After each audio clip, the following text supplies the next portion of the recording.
களத்தில் வந்து சேர்ந்தது சூரபத்மன் சக்திவாரனை படையை ஏத அதை சுப்பிரமணிய கடவுள் என்று குண்டாக வெட்டி வீழ்த்தினார்.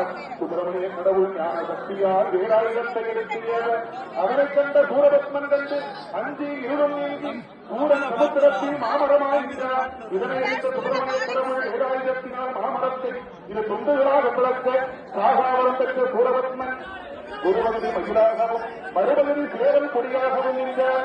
இதனை கண்ட சுப்பிரமணிய கடவுள் மகிழின் மீது பிரகாசித்து நீலநிறமுள்ள மகிழின் மேல் அரோகித்துக் கொண்டு பெரிய அவ்வளவு கொடியை கொடியாக பிடித்து இதனை கண்ட வீரர்கள் ஆறுமுக கடவுளை பூமாறி வைத்து கடவுளை மகிழ்ச்சி பெருக்கால் செய்தார்.